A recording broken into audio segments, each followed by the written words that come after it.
Okay, so let's continue from where we finished last time. So let me just briefly go through what we covered last time, because it will be just pretty much the continuation of that. So first of all, we classified the real forms of SLNC, and then we went on to we looked at this decomposition of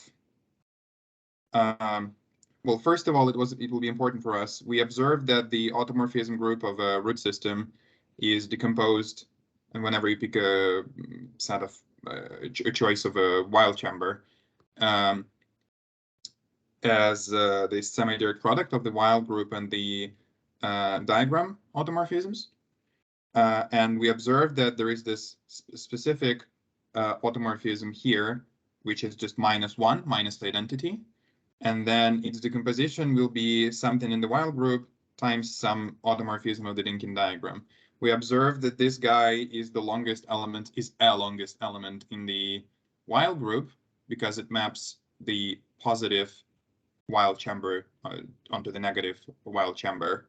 And this guy is some automorphism of the Dynkin diagram, which is just some permutation of simple roots. So we will study this guy in more detail, and we'll give it an explicit description, basically, apart from doing all sorts of other things.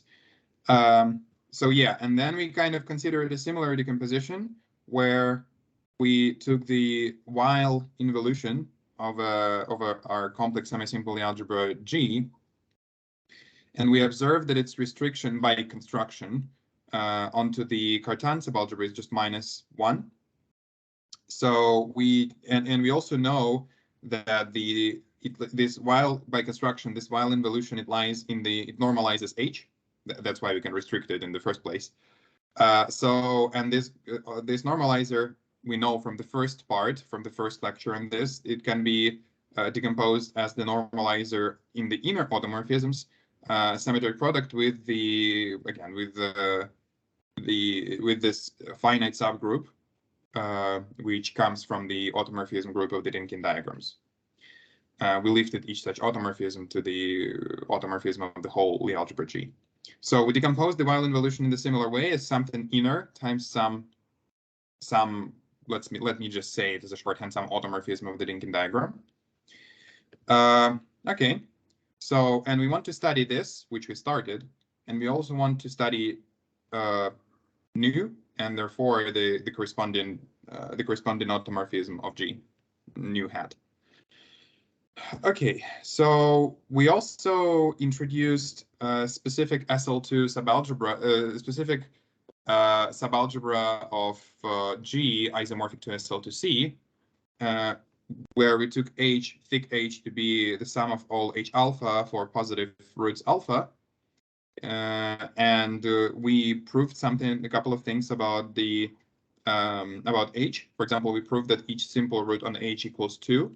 I want to stress from this, I didn't mention it last time, but we'll use it, that because every simple root, its value on H is 2, you can also observe that each positive root, the value of each positive root on H will be positive. It will be just some positive even number, because each positive root is just a sum of simple roots. So in particular, this element thick H is regular. It follows from this lemma. We'll use it later. Okay, so we did this. Then we decomposed H with respect to the simple roots, and then we introduced these numbers, which are invariants up to reordering of the Lie algebra. So, and then using these numbers, we introduced the other two vectors E and F using this expression. Everything is happening in terms of the canonical generators, as you may have noticed. Okay, so and then we proved that this is an SL2 triple, which was fairly easy. And finally, we fixed this subalgebra spanned by them, and we fixed the isomorphism between SL2C and G by sending the canonical generators E, H, and F to this thick EH and F. Okay, so this is done. And finally, the last, we denoted the subalgebra spanned by them, so the image of this Q as this weird S. And one last thing, we call it the principal three-dimensional subalgebra regime. And one last thing, we also proved that for every automorphism P of the Dynkin diagram, the corresponding automorphism of G fixes this S pointwise. Okay, so let's go further.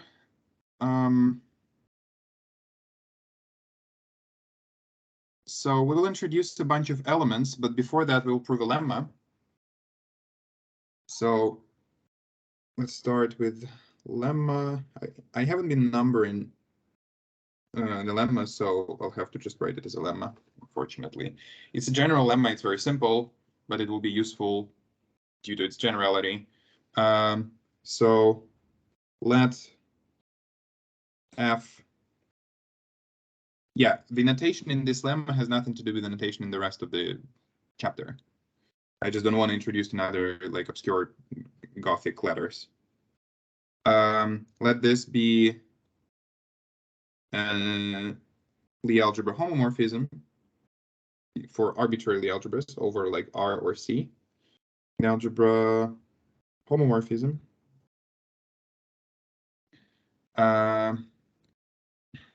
And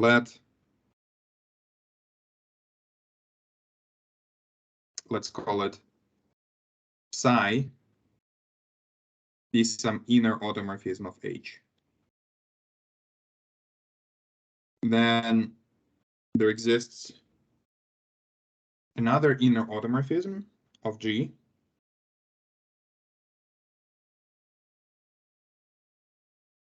Oh, sorry, not unique, of course. That was a mistake. There exists some inner automorphism of G such that F psi equals phi F. Well, basically, this diagram commutes.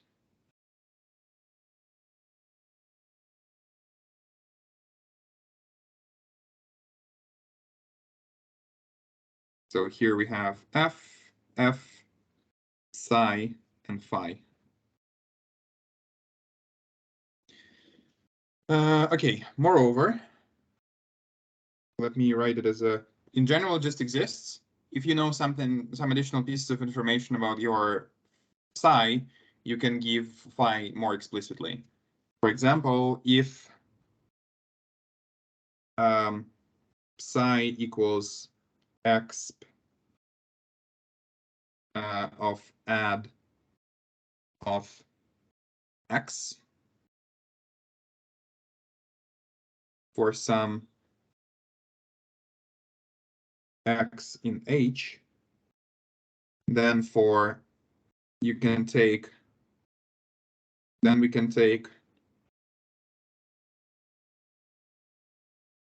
phi to be exp of add of f of x. Alternatively, if how should I put it? If we have Lie groups H and G with such that their Lie algebras are H and G, and we have a Lie, let me just say, obviously we want this to be a Lie group homomorphism such that the induced Lie algebra homomorphism is our F, then and if our psi equals add G for some, let's better Okay, let's call it G0 because it will be more consistent with what we'll be working on later. So at G0 for some G0 in H, then we can take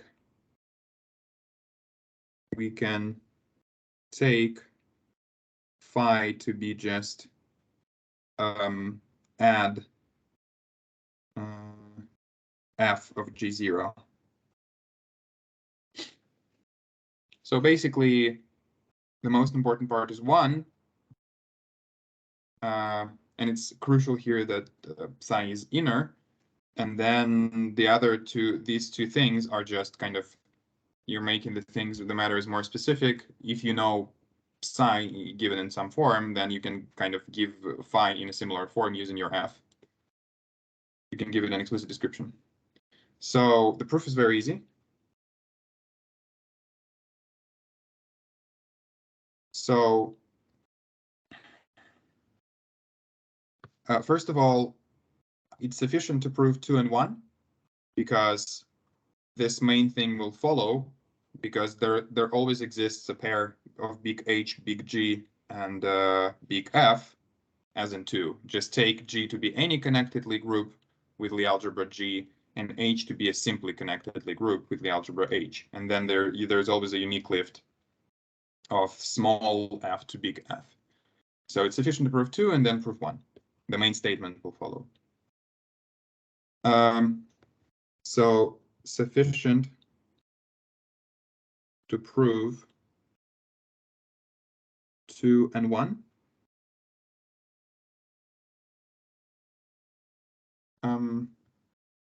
So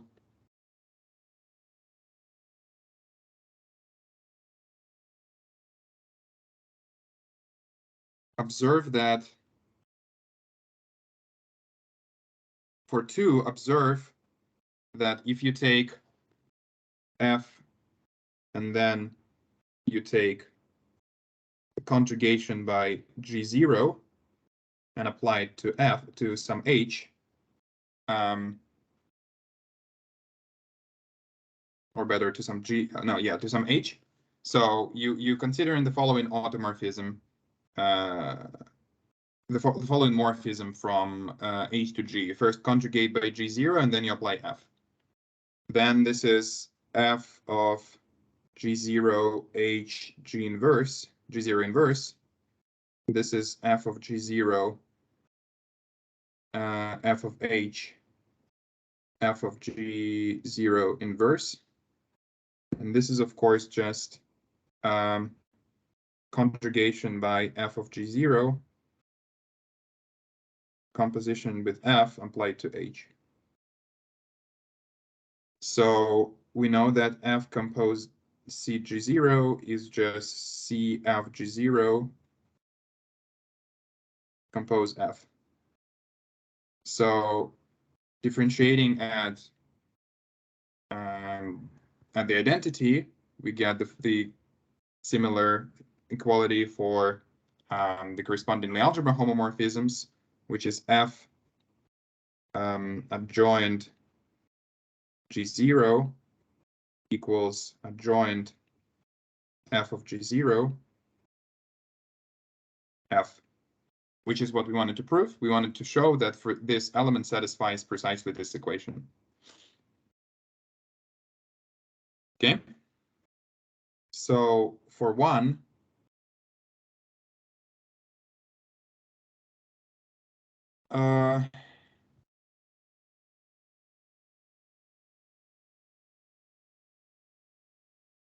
let's do 1 by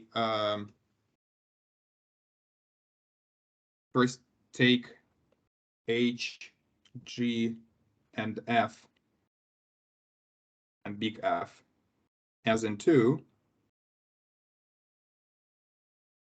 Then we have, again, we can always find such H, G, and F. Then we have, so first of all, our psi, we know that it's given as the exponent of add of x, but this is the same as because exp and add kind of commute, you just have to swap the small add with the big add. This is the same as add exp of x. So this is the exponent map of big H, and then you apply add, right? Okay, but then you know that if your inner automorphism comes in this form, then can take from 2, we can take phi to be just the adjoint of f of this thing.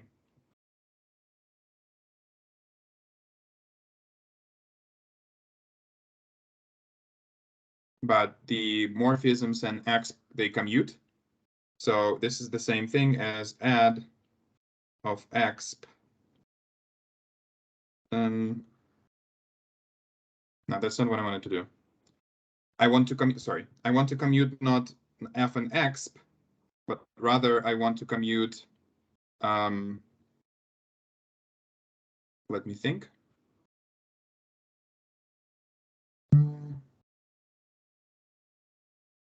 So I want to do this. Okay, I want to do it in 2 steps. So first of all, this is add exp f of x. Yeah. But then I also want to commute exp and add again. So this will be exp of add of f of x. Yeah. And this is what we wanted to prove. Okay, so this will be useful.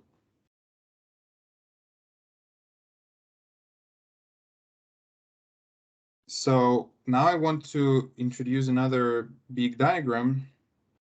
Well, it's more manageable than what we had before. Let me just copy it because it's tedious to draw, but I'll pause for some time to just explain what's in there, so you'll be able to rewrite it yourself. I'll just copy it from my preparations, so don't get scared.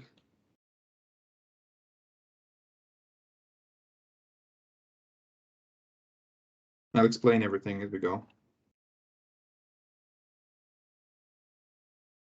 Let's hope it'll fit. Yeah, perfect. So let's consider this huge diagram, and I'll explain all this mess. So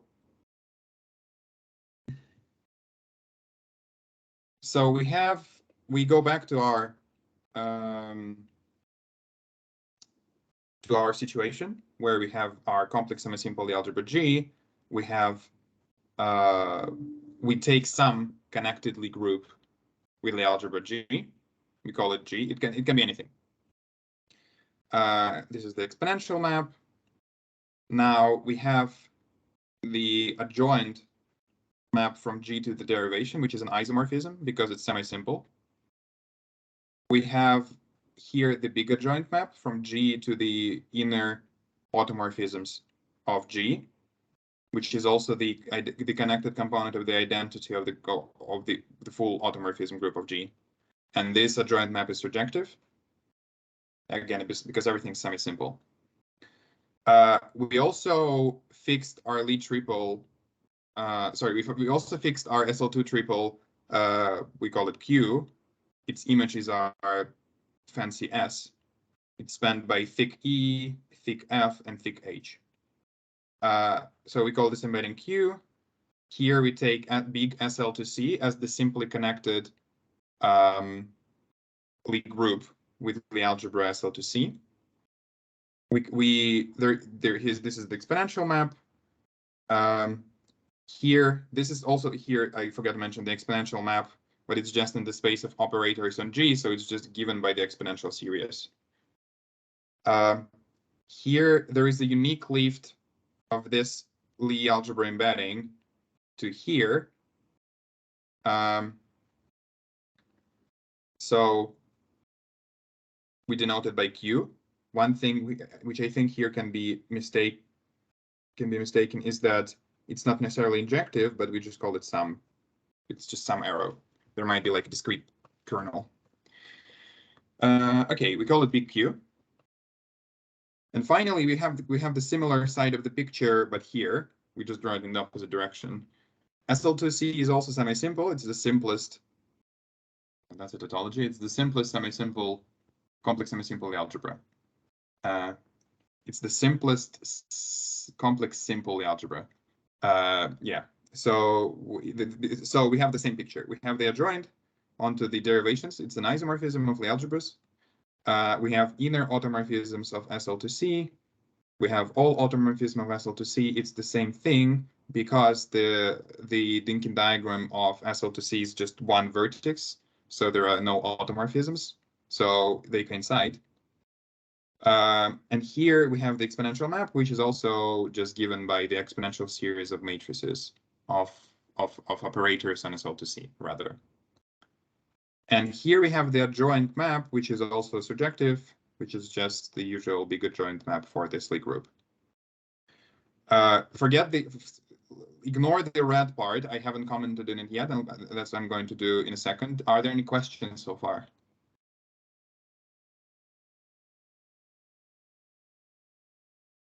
Okay, so let's start commenting the red part. So first of all, I want to agree with my previous notation. So here I should have small e and small f.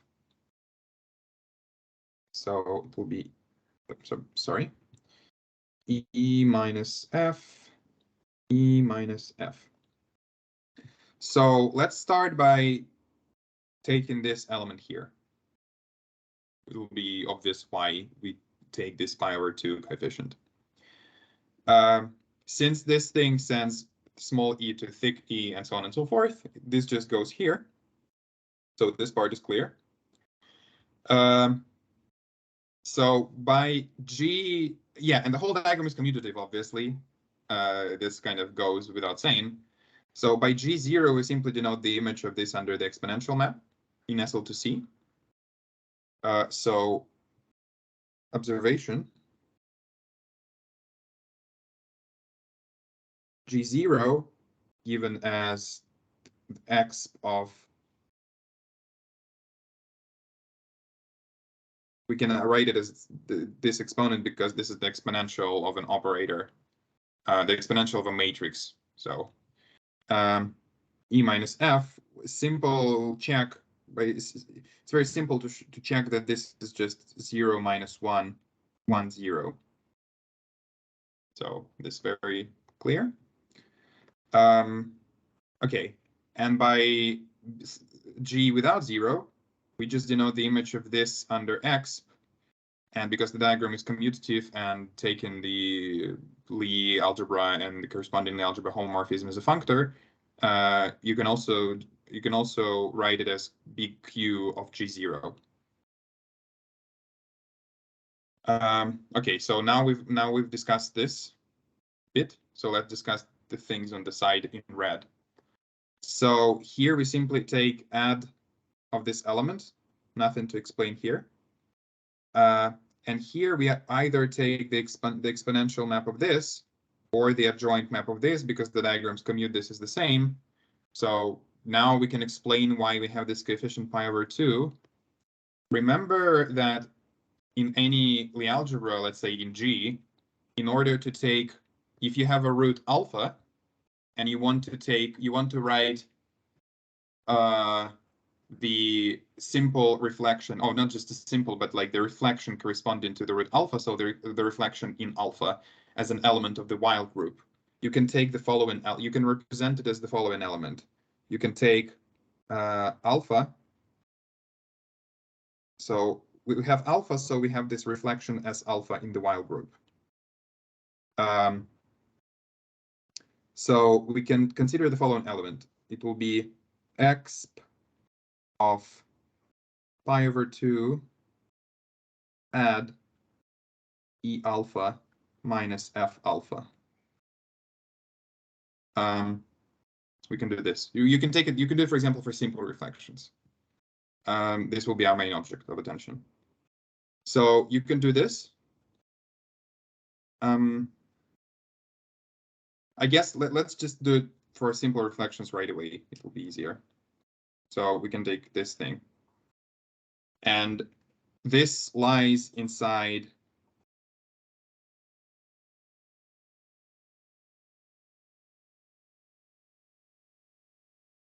it's an inner automorphism, which normalizes, it's inner because it's in the image of the exponential map, and it normalizes H because that's a standard fact. We know it from the first chapter. And so we have the corresponding automorphism of the Dynkin diagram.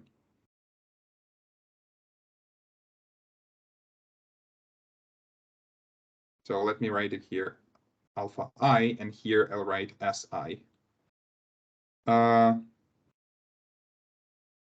this will be, remember that my phi is my big phi is the representation of the normalizer of H in out G. It's the representation of this in the dual to H star R, into HR. So it sends, basically it sends every such element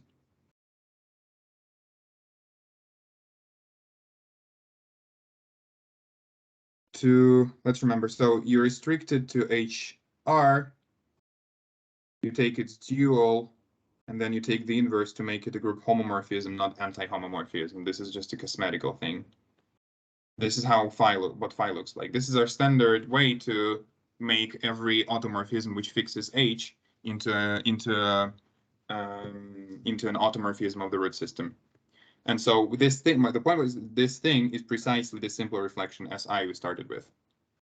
That's how you can explicitly construct simple reflections, and therefore every element of the while group. From, you can give them an explicit description in terms of the canonical generators. So yeah.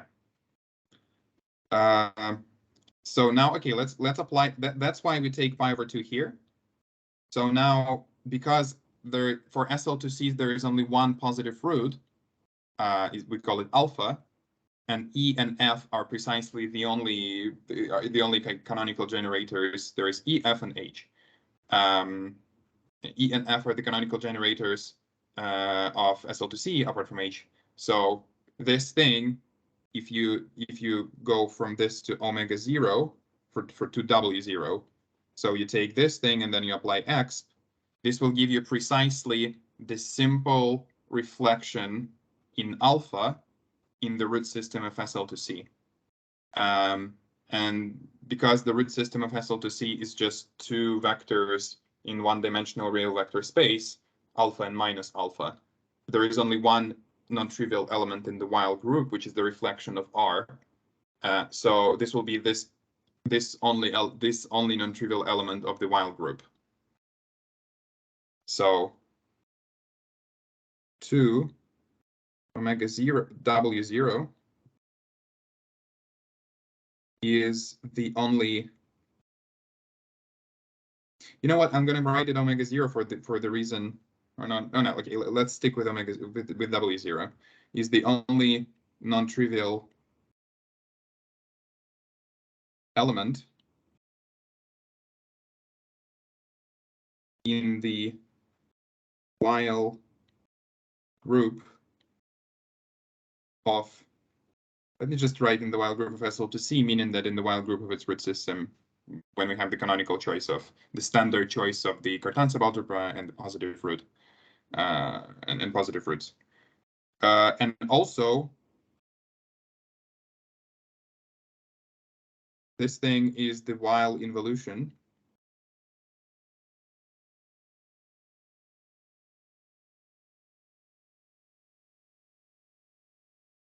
of SL2C corresponding to our choice of the Cartan subalgebra and positive roots for SL2C, which is the standard one.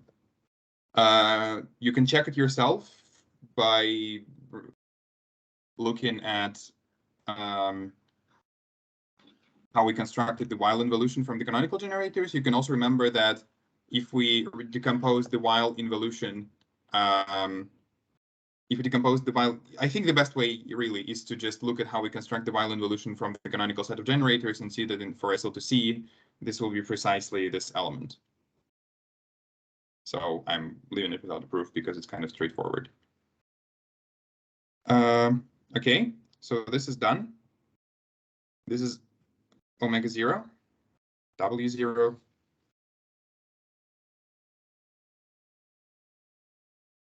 And now we have the last remaining piece.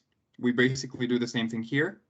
We apply add here, and then we apply the exponential map here, which is the same as just to apply the adjoint to G. And we call it phi. Remember that we already had phi. We took for G, we took its while involution omega, and we decomposed it as phi times nu hat. So the reason why I'm denoting this by phi, because this we will prove in a second that this is our old phi. So, and thus we will finish our quest to describe explicitly this inner involution, this inner automorphism. It will be an involution phi for G in terms of this principal three-dimensional subalgebra fancy S. So that's why Onishchik is doing the same thing. He just denotes this thing as phi, but then he kind of doesn't say it explicitly. This is why we've been denoting it by phi all along, because this is our old phi. He kind of does it, and it's a bit confusing. Okay, so now I'm going to prove a bunch of facts about all this picture, about this picture. I'll be going back to it multiple times. So first of all, I want to observe that Q omega 0 is phi Q. So let's look what it means. If we first apply Q here, if we first apply omega 0 to SL to C, it's some inner automorphism of SL to C, and then go by Q, this is the same as to first go by Q and then apply phi here. This is an inner automorphism of G. Why so? It simply follows from the lemma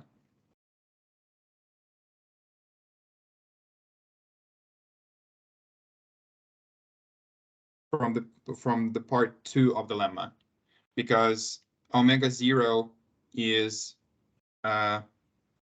exp of the adjoint of some vector in SL to C, and yeah, and then phi is you send this exact vector by Q, and then you take its add and then exp. So this is exactly part 2 of our lemma. So we will use this expression. So let me somehow. Now it's clear. Let me highlight it. Okay, so now we're going to prove a proposition, and we will finish describing this phi explicitly.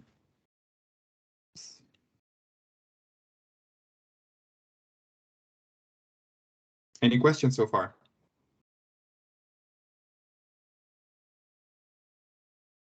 Okay. Everything's clear. Okay, great. Okay, so first of all, phi of thick H is just, I hate switching to thick H. This is horrible. To just the thick font, I can't stand it. Phi of E, oops, is minus E. And finally, phi of F is minus F. Basically, phi preserves our fancy S, and the restriction of phi to this fancy S is -1. minus identity.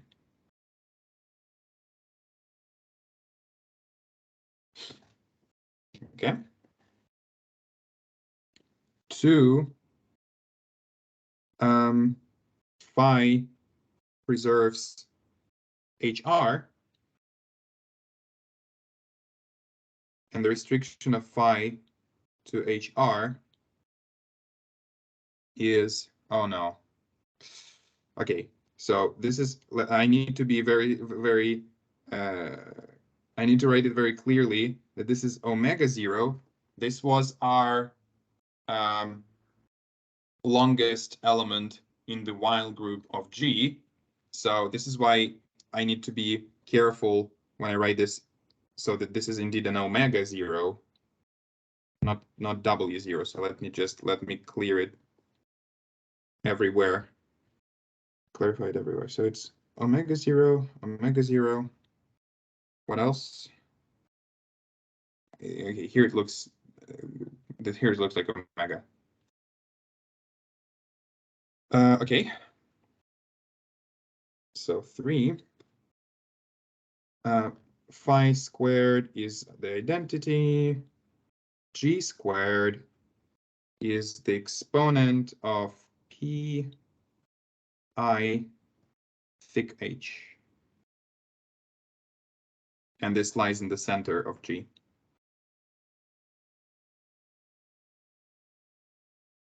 Or phi commutes with S.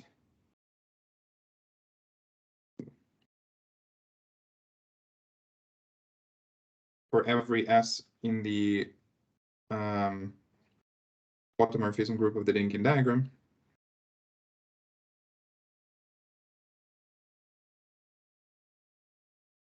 And finally,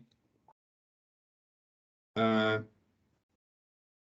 while involution is phi times nu hat. And this is the same as nu hat times phi. That is, this phi is our old phi.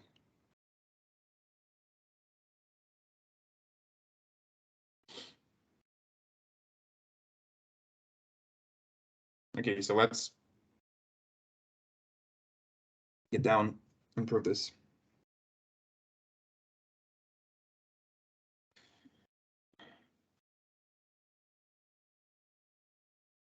So first of all, I want to say that let me call this thing by some, let me denote it by star. Then I want to say that first that this thing follows from star, because look, if you apply Q, let's apply this whole thing to small h, which is an element of SL2C, which is just 1 minus 1 and the minus 1 in the diagonal. Then this thing sends it to thick H by construction, and so this will be phi of thick H. This thing, on the other hand, sends H to minus H, because this is the while involution. The while involution sends Hi to minus Hi, Ei to minus Fi, and Fi to minus Ei. So in particular, here it will send it to oops, sorry, there is a, yeah, so that's, now I realized the error here. So I want here to be, I want to have it minus E goes to minus F, and F goes to minus E. Yeah, now that makes sense. So this is just phi of H, of thick H. This is, so this sends H to minus H, and this sends minus H to minus thick H. So we get this equation. Similarly, applying the whole thing to E, we get this, and applying the whole thing to F, we get this, right? So the first thing follows from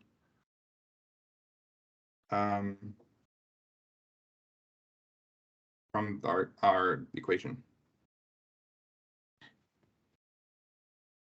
Okay, so let's prove 2.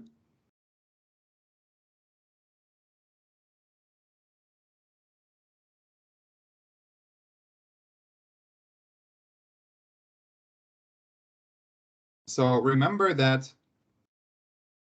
recall that thick H is a regular element. I stressed it earlier today. It follows from a lemma from last time that each simple root is 2 on thick H, and therefore each positive root is positive, just somehow positive even integer on thick H, is a regular element of H of our Cartan subalgebra. Therefore, H is just it's a centralizer of in G of thick H. In other words, this is just the kernel of adjoint of thick H. This follows from just standard theory of semi-simple algebras. Okay. So moreover, we know that phi, well, it doesn't preserve thick H, but it sends thick H to minus thick H, which is sufficient.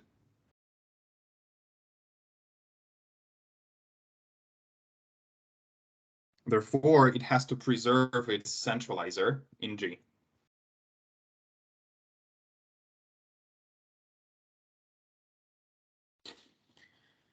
Okay.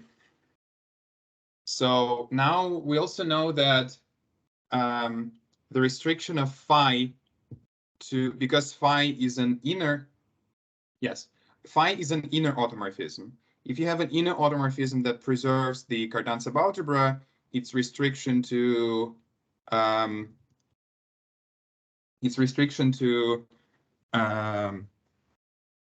H, rather you don't just restrict it to H, but you take the dual and then you take the inverse. This will be some element of the Weil group. We already mentioned it today. Moreover, so because we know that the Weil group acts simply transitively on the set of Weil chambers. In order to know an element of the Weil group, it's sufficient to know where it sends some specific Weil chamber. But we know this for phi, or rather for its corresponding element of the Weil group. So observe that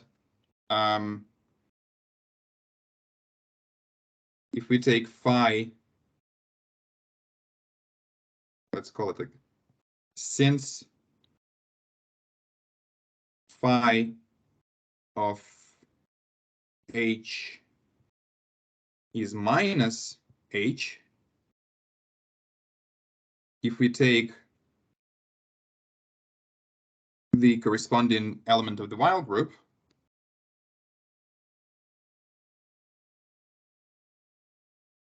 it sends our Weil chamber to minus the Weil chamber because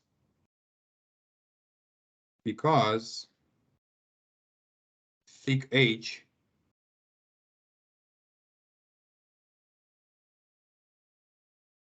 lies in D. Well, here's this ambiguity that thick H is an element of H of the Cartan subalgebra, whereas the Weil chamber, it lies in the dual. Well, I'm identifying the dual to HR and HR by the Cartan-Killing form, right? So here I don't distinguish between them. So you have an element of the Weil group, which sends some vector in the positive Weil chamber to some vector in the negative Weil chamber. So it sends the positive Weil chamber to the negative Weil chamber. So it must coincide with our W0, which is the longest element of the Weil group, which is precisely given by the fact that it sends the positive Weil chamber to negative Weil chamber, and it sends all positive roots to negative roots.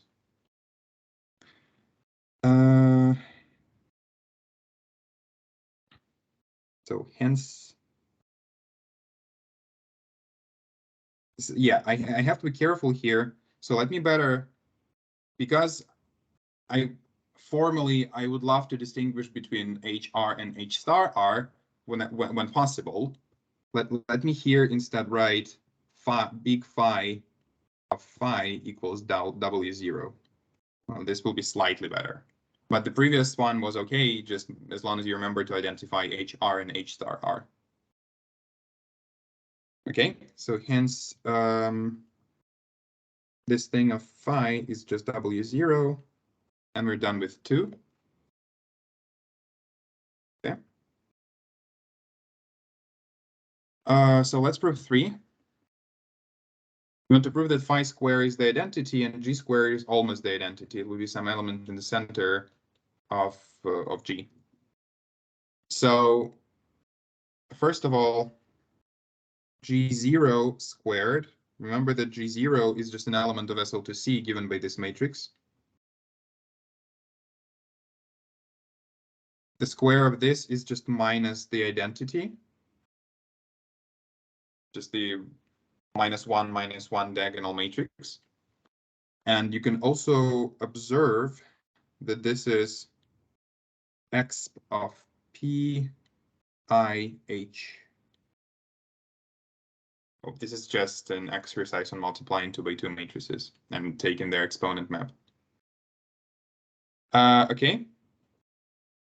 So also note that this is the same as exponent of pi e minus f.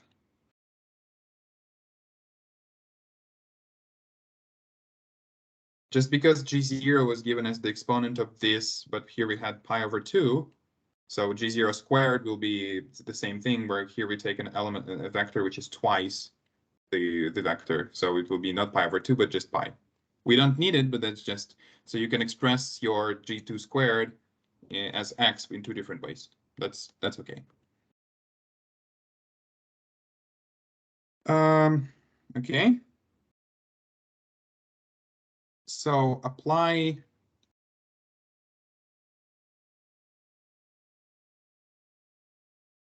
big Q. We get G squared is big Q to G0 squared, just because G was given as Q of G0. So this will be big Q of X PIH. So this is X of PI Q of H, but Q of H is thick H by construction. Okay. So this is, I think, half of what we want. Yeah. Well, not. Yeah. This is.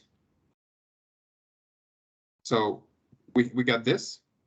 We need to know that this is central, and we need to know that phi squared is the identity. Okay.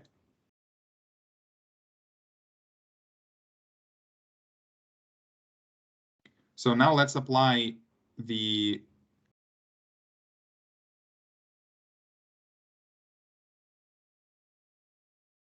let's prove that phi squared is the identity. Let's apply phi squared to EI.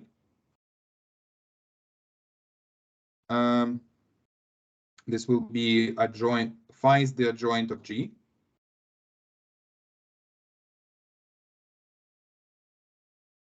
Well, I can already write it as G squared.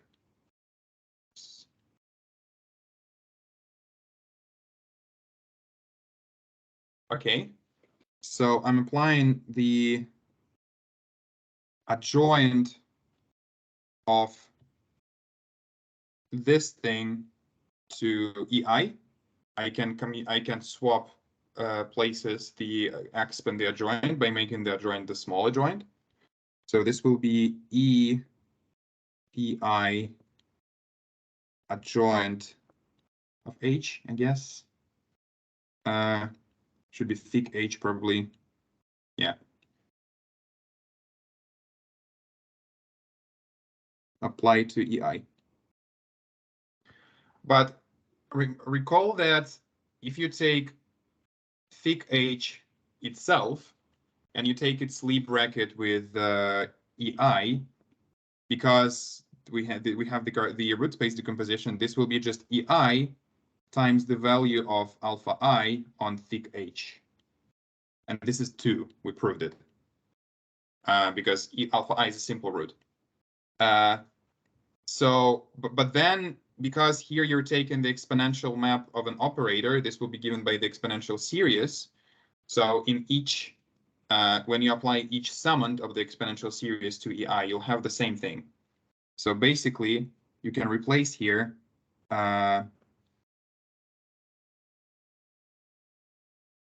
add H with just the number alpha I of thick H.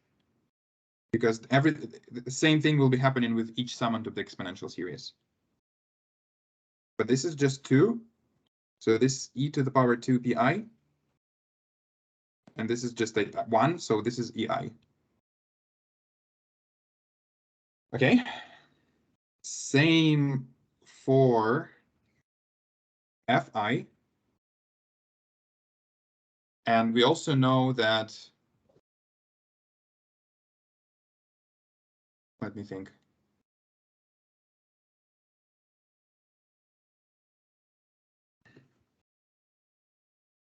We also know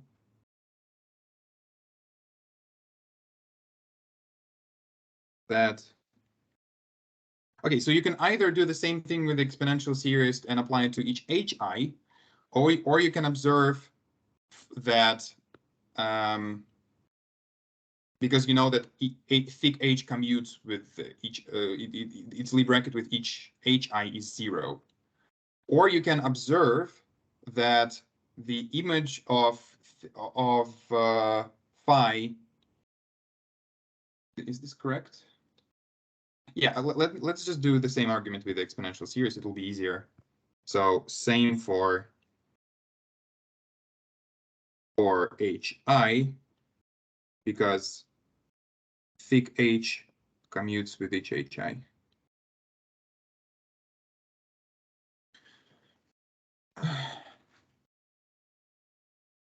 Okay, so this implies that phi squared is the identity on the canonical generators, therefore it's the identity.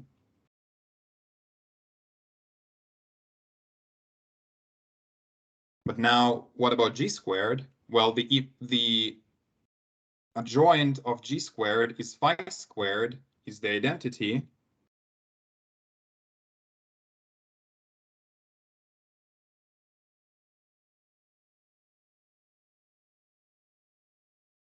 So you have a connected semi-simple Lie group, and you have an element in there whose adjoint is the identity. The kernel of the adjoint for any connected Lie group really is the center of your Lie group. So it means that G squared lies in the center.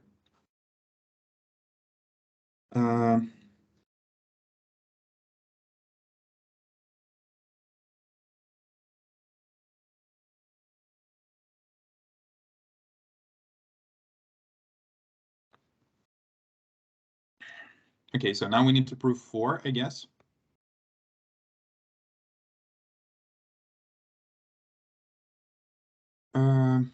We need to show that phi commutes with all automorphisms of the Dynkin diagram when we leave the ladder to in our agreed way to automorphisms of G. So instead of S we put S hat. Okay. So let's just observe that if we take S hat by S hat inverse, then this will be S hat exp of pi over 2 add thick E minus thick F S hat inverse. But this is a standard fact. I think everyone has done it at least once, that if you take such a thing with the exponent and then you conjugate it by something, so here we have the exponent of add, So basically, this will be an exponential series. Each summand will be just the sum power of the adjoint times some coefficient. So basically, when you apply it to some element, you will be taking its Lie bracket with e minus f a number of times. So if you conjugate it by s hat, this is the same as to apply the exponential of pi over 2 of the adjoint of s hat of e minus f. This is because s hat is an automorphism, so it commutes with the Lie brackets. So basically, you can first apply s hat to this element, and then take its adjoint, and then take its exponential map.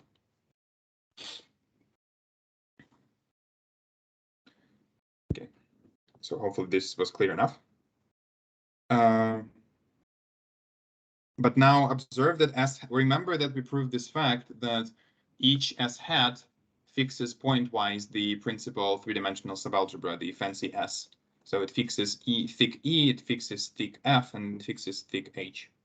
So this is just we can remove s hat from here.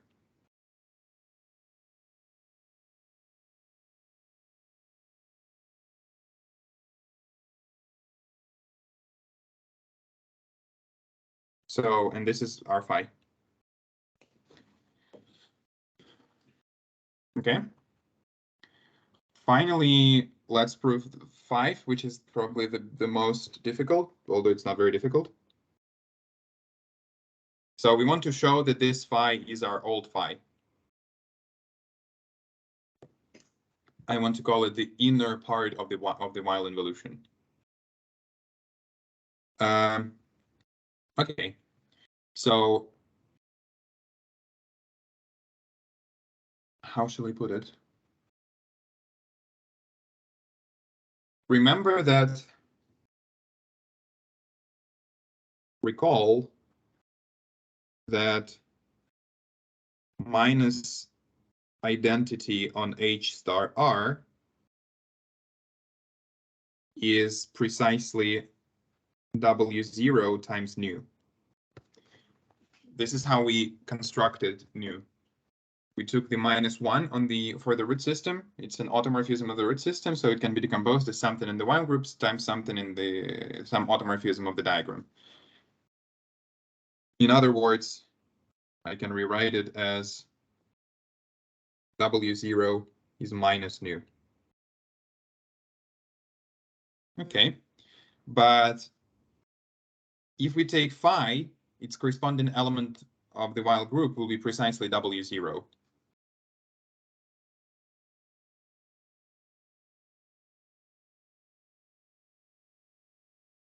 So it's minus nu. Okay, I also know that if you have something in some automorphism that normalizes the Cartan subalgebra, then its action on the root subspaces will agree with the action on the roots. So phi applied to G alpha I to this simple root subspace will be G minus nu of alpha I. Let me simply write it as, I will be thinking of nu as a permutation of simple roots, but I can also think of it as just a permutation of a set of R elements from one to R, right? Because I'm identifying my simple roots alpha 1 to alpha R with just 1 to R. So let me just write it as alpha minus alpha nu of I.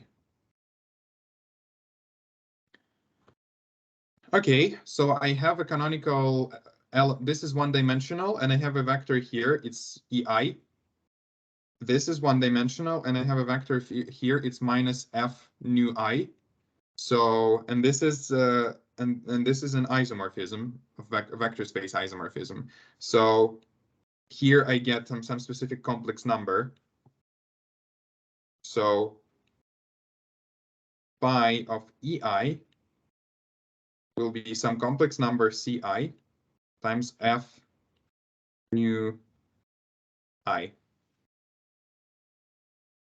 And similarly, phi of Fi will be some complex number Di times E nu I. C and D are non-zero complex numbers.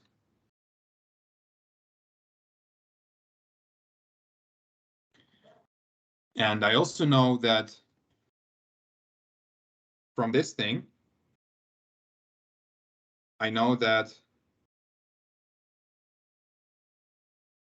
phi applied to Hi is just minus H nu I. It follows from this equation.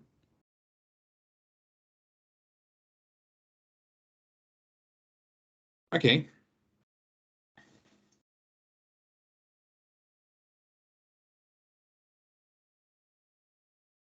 Now I want to go back to some equation that I had before, I think last time. I didn't have it numbered, so we'll have to just go back to it. But I think I'll just copy it, so let me just go back.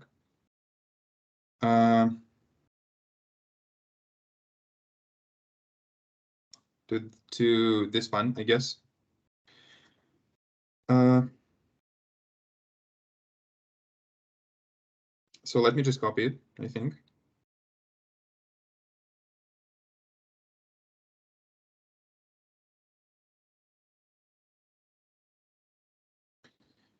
Yeah, let me copy it. Or maybe I'll just rewrite it. Let me just.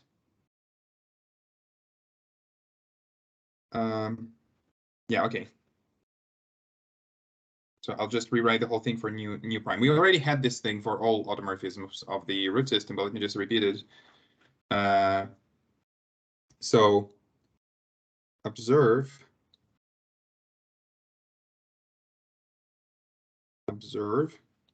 Let's try again. That nu hat applied to Hi is Hi. Is H nu I. No, let's try again. Nu hat applied to thick H. Yeah.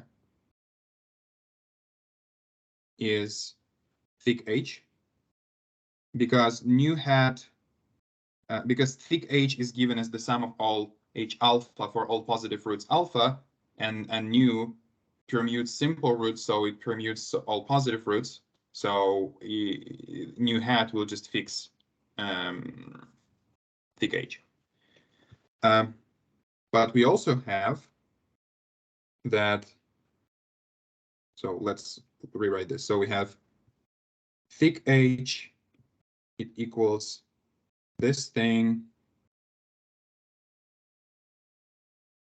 But we also know that thick H can be expressed as this wonderful linear combination.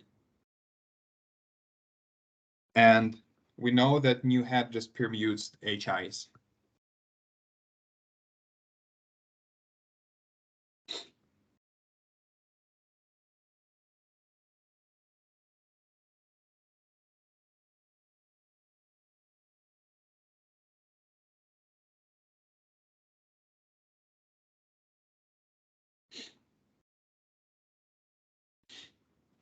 Because HIs from a basis, we deduce that Ri equals R nu I. We did it for any automorphism, but here we have it just for this specific automorphism nu, but I'm just repeating. Okay. So we have this.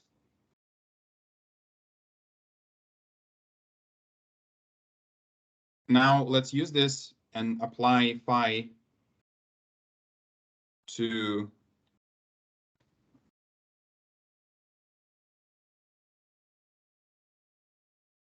thick E.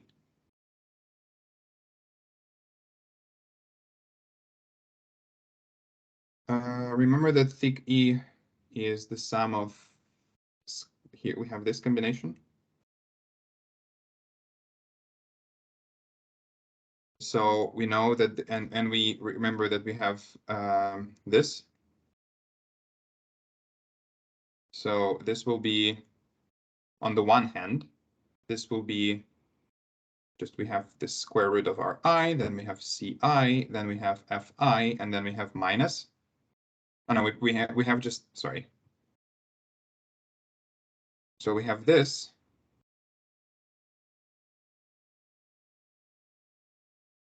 But on the other hand, this is just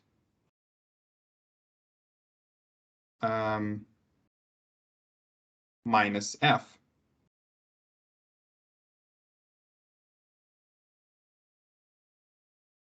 Remember that we proved in part 1 that it sends thick e to minus thick f. And this is the following thing.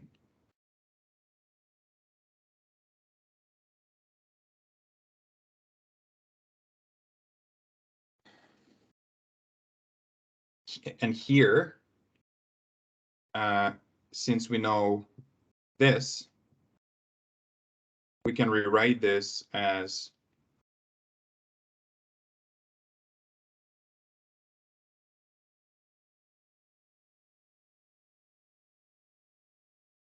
and I think we have minus here that I forgot. Sorry. Since fi's form a basis, basically we know that each ci is just minus 1. So ci is minus 1 for each I.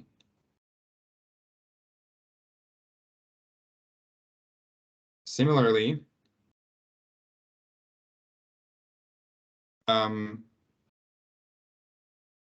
di is also minus 1 for each I. Since for this we use the fact that phi of thick f is just minus thick I. Okay, and finally,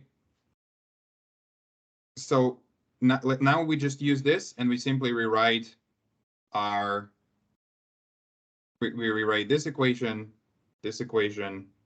and this equation, we already have it. We simply replace each ci and di with minus.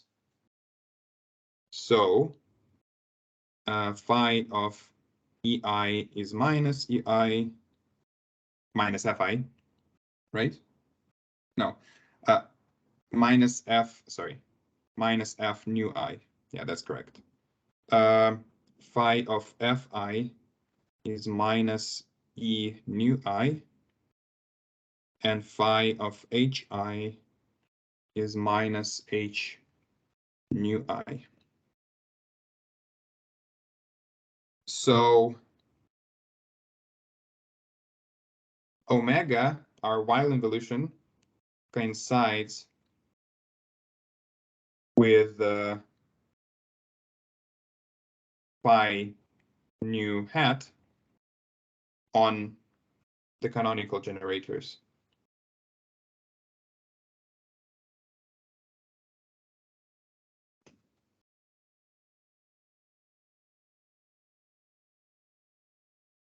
Because remember that, so if you apply this thing to ei, you get just minus fi, because nu squared is the identity. If you apply this thing to fi, you get minus ei. If you apply it to hi, you get minus hi. And this is how we constructed the Weyl involution on the canonical generators, precisely, by definition. So we have this.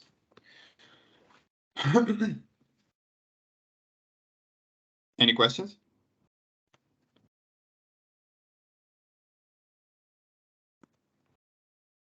Okay. So let me finally, I have like 12 minutes. Let me finally, I won't give a full proof because I don't think Onishchik does it either. He just states things without proving them, and then he also gives some reference. But the most important thing, maybe I'll comment on something. So we want to give a neat expression to nu as well, to this fixed specific automorphism of the Dynkin diagram.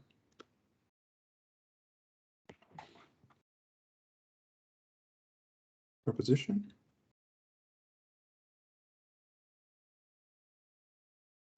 So let me remind you that the automorphism group of our root system, of the Dynkin diagram is S3 if our root system is D4, is Z by 2Z if our root system is AN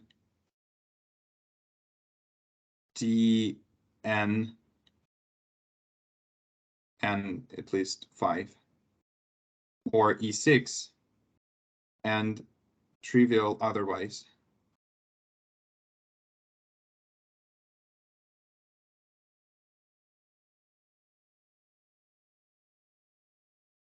You can just observe it by looking at the Dynkin diagram.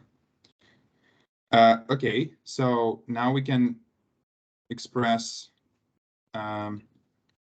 nu. So first of all, nu is non-trivial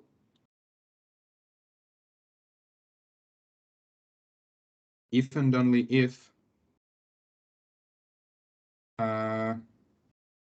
G is, let me write just G is a n, meaning that the root system of G is isomorphic to a n, and therefore G is isomorphic to SLN plus 1C. So I'll be writing just G equals a n. So if and only if G equals a n and at least 2, or D2n plus 1, well, D3 is not a thing. D3 is just A3. So I'm assuming that n is at least 2. Or E6. Well, observe that in all of these cases, S3 is excluded because it's D4, and here we have an even index. So in all of these cases, the automorphism group of the Dynkin diagram is Z by 2Z, so there is only one non-trivial element in there. Oh, also, okay. So here I'm assuming that G is simple. So assume G is simple.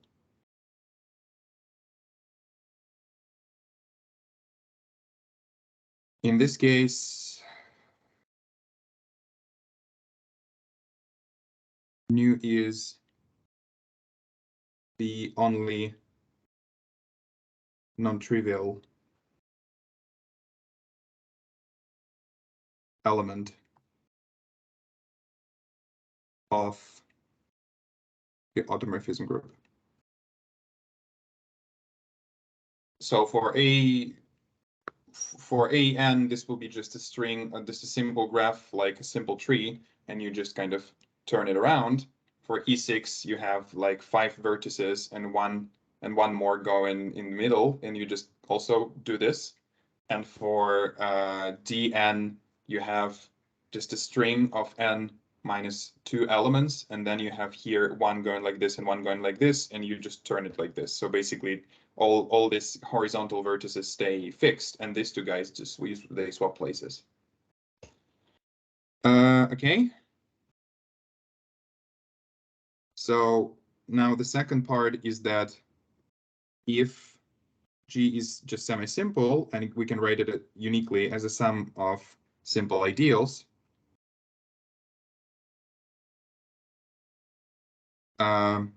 then how shall I put it?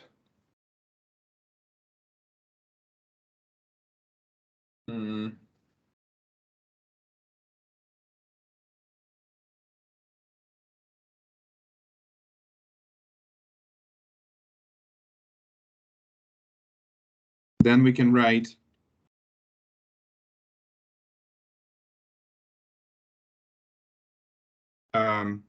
H equals the sum of HIs, where HI is the intersection of H with GI, necessarily.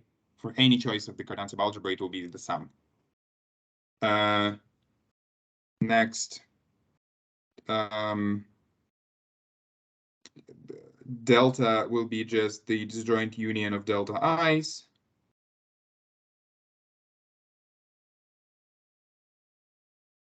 The while chamber will be just the product. Okay, let's write it. It's a line of the corresponding while chambers in each subsystem. Our longest element of the while group, omega 0, will be just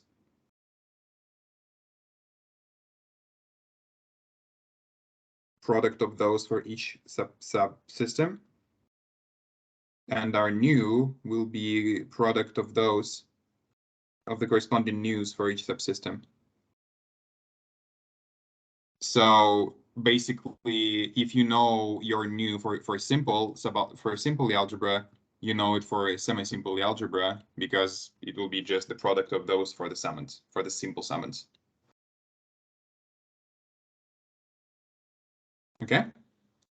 And 3, well, this is an immediate corollary. For any G, not necessarily simple, nu lies in the center of the automorphism group of the Dinkin diagram. Well, this is kind of trivial because it's true for simple because it's either the identity or the non-trivial element in z by 2z, and z by 2z is abelian. And for a semi-simple case, it's just the product. So for each summand in the product, it will lie in the center, so it will globally lie in the center. So this is 3 is kind of trivial.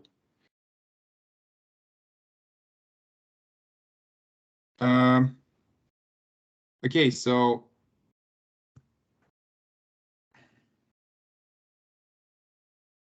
basically, proof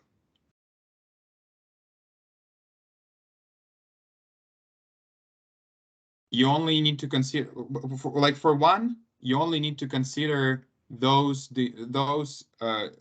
cases where your Dinkin diagram has an untrivial automorphism group, right? Because it's trivial, there is nothing to prove.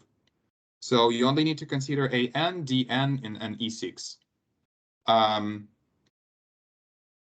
So basically what Onishchik does is that he just treats it obviously case by case. He takes an, he takes the explicit description of an, and then he just considers basically, let me just give it as a sketch, because there's nothing like insightful in there, but also he doesn't prove actually anything. He just states things without proving them. So I don't think there's nothing I can do here. So for one, nu is minus the longest element in the while group. So basically need to consider an, dn, and E6 case by case. For each of them, you have an explicit description of the Lie algebra. For an, this is SLNC. For dn, this is SO. I guess this is SO2LC. Yes. And for E6, well, this is E6. So basically compute the while group, take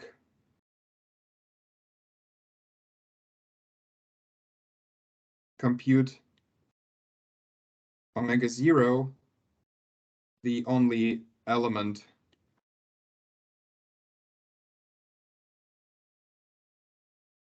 of the while group sending the positive root chamber to the negative, to its negative, it's kind of it's always easy, especially for SL and C, it's immediate. For the other two, it's slightly more difficult, but it's still just a computation. And then you just simply compute its negative.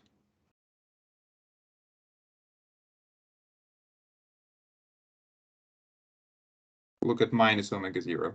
You'll see that for SL and C, this will be a non-trivial thing. So it will be a non-trivial automorphism of the Dynkin diagram, a non-trivial element of Z by 2Z.